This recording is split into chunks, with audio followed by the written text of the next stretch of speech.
ദൈവനാമത്തിന് മഹത്വം ഉണ്ടാകട്ടെ. പന്തളം അപ്പോസ്തോലിക് മിനിസ്ട്രി മീഡിയയുടെ വചനധ്യാനത്തിലേക്ക്, ഡെയിലി മന്നായിലേക്ക് ക്രിസ്തുയേശുവിൻ്റെ ധന്യനാമത്തിൽ ഏവർക്കും സ്നേഹവന്ദനം. ദൈവത്തിന് സ്തോത്രം. ഇന്നത്തെ നമ്മുടെ അല്പസമയത്തെ ചിന്തയ്ക്കായിട്ട്, ധ്യാനത്തിനായിട്ട് എടുത്തിരിക്കുന്ന വേദഭാഗം അപ്പോസ്തലനായ പൗലോസ് റോമർക്കെഴുതിയ ലേഖനത്തിൻ്റെ 15-ാം അധ്യായം 15ഉം 16ഉം വാക്യങ്ങളാണ്. അതിങ്ങനെ വായിക്കുന്നു: എങ്കിലും ജാതികളെന്ന വഴിപാട് പരിശുദ്ധാത്മാവിനാൽ വിശുദ്ധീകരിക്കപ്പെട്ട് പ്രസാദകരമായി തീരുവാൻ ഞാൻ ദൈവത്തിൻ്റെ സുവിശേഷ ഘോഷണം പുരോഹിതനായി അനുഷ്ഠിച്ചുകൊണ്ട് ജാതികളിൽ ക്രിസ്തുയേശുവിൻ്റെ ശുശ്രൂഷകനായിരിക്കേണ്ടതിന് ദൈവം എനിക്ക് നൽകിയ കൃപനിമിത്തം നിങ്ങളെ ഓർമ്മപ്പെടുത്തുമെന്നും ഞാൻ ചിലയിടത്ത് അതിധൈര്യമായി നിങ്ങൾക്ക് എഴുതിയിരിക്കുന്നു. ഇവിടെ നാം ഹൈലൈറ്റ് ചെയ്യാൻ ആഗ്രഹിക്കുന്ന ഭാഗം, ഞാൻ ദൈവത്തിൻ്റെ സുവിശേഷ ഘോഷണം പുരോഹിതനായി അനുഷ്ഠിച്ചുകൊണ്ട് ജാതികളിൽ ക്രിസ്തുയേശുവിൻ്റെ ശുശ്രൂഷകനായിരിക്കേണ്ടതിന്. അപ്പോൾ ഇവിടെ പറയുന്നത് താൻ സ്വയം ഒരു പുരോഹിതനാണ് എന്ന് പറയുകയാണ്. എന്താണ് പുരോഹിതൻ എന്ന് വെച്ചാൽ? ആരാണ് ഒരു പുരോഹിതൻ? ഒരു പുരോഹിതൻ എന്ന് വെച്ചാൽ ജനത്തിനു വേണ്ടി ദൈവ മുൻപാകെ സംസാരിക്കുന്ന വ്യക്തിയാണ് പുരോഹിതൻ എന്ന് പറയുന്നത്. അത് തന്നെയുമല്ല, പഴയ നിയമത്തിൽ നാം കാണുന്നുണ്ട്, പുരോഹിതനാണ് യാഗമർപ്പിക്കുന്നത്. അതായത് ജനങ്ങൾ അത് പുറത്ത് നിൽക്കും, എന്നാൽ പുരോഹിതനാണ് ദൈവസന്നിധിയിലേക്ക് അടുത്ത് ചെല്ലുന്നത്. എന്നാൽ നമുക്കറിയാം, ഇന്ന് കർത്താവിൻ്റെ ക്രൂശീകരണ സമയത്ത് തിരശ്ശീല രണ്ടായി ചീന്തിയപ്പോൾ ദൈവവും മനുഷ്യനുമായിട്ടുള്ള അടുപ്പം കൂടുതൽ വർദ്ധിച്ചു. അവിടെ ഒരു മീഡിയേറ്ററിനെ അല്ലെങ്കിൽ ഇടയ്ക്കൊരാളിനെ ആവശ്യമില്ല. പിന്നെ എന്തുകൊണ്ടാണ് പൗലോസ് അപ്പോസ്തലൻ ഇങ്ങനെ പറയുന്നത്, ഞാൻ പുരോഹിതനാണെന്ന്? അത് പറയുന്നതിൻ്റെ അർത്ഥമാണ് നമ്മൾ ചിന്തിക്കേണ്ടത്.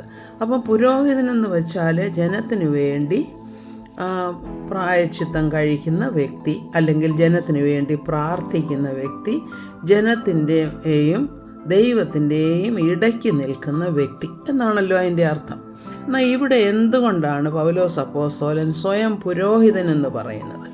കാരണം ദൈവത്തിൻ്റെ സുവിശേഷം, അതായത് ക്രിസ്തുവിൻ്റെ ക്രൂശിനെക്കുറിച്ചുള്ള സുവിശേഷവും അതിൽ കൂടെ രക്ഷിക്കപ്പെടുന്ന ആ വിവരങ്ങളും സുവിശേഷങ്ങളുമൊക്കെ ജനത്തെ അറിയിച്ച് അവരെ കർത്താവിന് വേണ്ടി നേടുക എന്നുള്ളതാണ് ഈ പൗരോഹിത്യത്തിൻ്റെ ഉദ്ദേശം തന്നെ.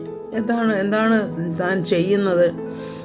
ജാതികളെന്ന വഴിപാട് പരിശുദ്ധാത്മാവിനാൽ വിശുദ്ധീകരിക്കപ്പെടണം. അതായത് അതിക്രമങ്ങളാലും പാപങ്ങളാലും മരിച്ചവരായിരുന്ന അവരെ ക്രിസ്തുവിൽ ജീവിപ്പിക്കുന്നു. അതാണ് ചെയ്യുന്നത്. എങ്ങനെ? പരിശുദ്ധാത്മാവിനാൽ വിശുദ്ധീകരിക്കുന്നു. പരിശുദ്ധാത്മാവിനാൽ വിശുദ്ധീകരിക്കുന്നു എന്ന് പറയുമ്പോൾ പരിശുദ്ധാത്മാവ് എങ്ങനെ പ്രവർത്തിക്കുന്നു, ക്രിസ്തു എന്താണ് നമുക്ക് വേണ്ടി നിവർത്തിച്ചത്, ഇപ്പോൾ നാം രക്ഷിക്കപ്പെടുവാൻ എന്ത് ചെയ്യണം, ഇങ്ങനെയൊക്കെയുള്ള വചനങ്ങൾ ജാതികളോട് പറഞ്ഞ് ആ വചനത്താൽ അവരെ വിശുദ്ധീകരിക്കുകയാണ്. അപ്പോൾ വിശുദ്ധീകരിക്കപ്പെടുന്ന വ്യക്തികൾ ദൈവത്തിന് പ്രസാദമുള്ളവരായി മാറുകയാണ്. അതുകൊണ്ടാണ് പറയുന്നത്, ദൈവത്തിൻ്റെ സുവിശേഷ ഘോഷണം പുരോഹിതനായി അനുഷ്ഠിച്ചുകൊണ്ട്. അതായത് താൻ പുരോഹിതനാണ്. എന്താണ് ചെയ്യുന്നത്? കർത്താവിൻ്റെ വചനം ജാതികൾക്ക് പറഞ്ഞു കൊടുക്കുകയാണ്. അപ്പോൾ അങ്ങനെയാണ് പുരോഹിതൻ്റെ ശുശ്രൂഷ താൻ ചെയ്യുന്നത്.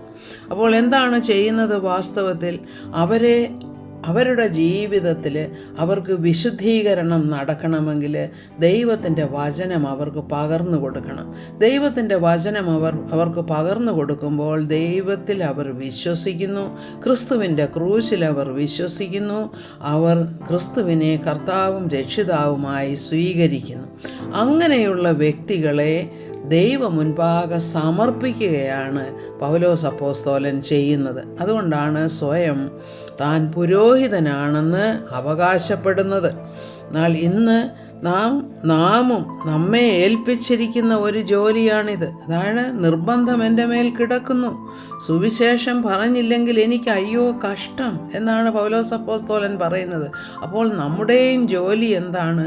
ഈ സുവിശേഷം മറ്റുള്ളവർക്ക് പകർന്നു കൊടുത്ത് മനസ്സുള്ളവരെ, അല്ലെങ്കിൽ ദൈവ മുൻപാകെ തങ്ങളെ തന്നെ സമർപ്പിക്കാൻ ഇഷ്ടപ്പെടുന്നവരെ, ഒരു നിർബന്ധത്താലുമല്ല, അവർക്ക് ഇത് പറഞ്ഞു കൊടുത്ത് അവർക്കിത് മനസ്സിലാക്കി കൊടുത്തു കഴിയുമ്പോൾ അവർ സ്വമനസ്സാലെ കർത്താവിൽ വിശ്വസിക്കുകയും കർത്താവിൻ്റെ ക്രൂശിൻ്റെ രക്ഷണ്യ പ്രവൃത്തിയെ ഏറ്റെടുത്ത് തങ്ങളുടെ അതിക്രമങ്ങളിൽ നിന്നും പാപങ്ങളിൽ നിന്നും വിടുവിക്കപ്പെട്ട് പരിശുദ്ധാത്മാവിനാൽ നിറഞ്ഞവരായി ദൈവമുൻപാകെ തങ്ങളെ തന്നെ സമർപ്പിക്കുക എന്നുള്ള ഒരു കാര്യമാണ് നാം ഓരോരുത്തരുടെയും ജീവിതത്തിൻ്റെ ആത്മീയമായ അർത്ഥം. അല്ലെങ്കിൽ നാം എന്താണ് ചെയ്യേണ്ടത്? ക്രിസ്തുവിലേക്ക് ജനങ്ങളെ നേടിയെടുക്കുക. ഇതാണ് നമ്മുടെ പൗരോഹിത്യ ശുശ്രൂഷ എന്ന് പറയുന്നത്. ഈ പൗരോഹിത്യ ശുശ്രൂഷ ചെയ്യുവാനായിട്ട് ദൈവം നമുക്ക് കൂടുതൽ ശക്തിയും അവസരവും തരട്ടെ എന്ന് പ്രാർത്ഥിക്കുന്നു. സകല മഹത്വവും കർത്താവിന്. ആമേൻ. Praise the Lord.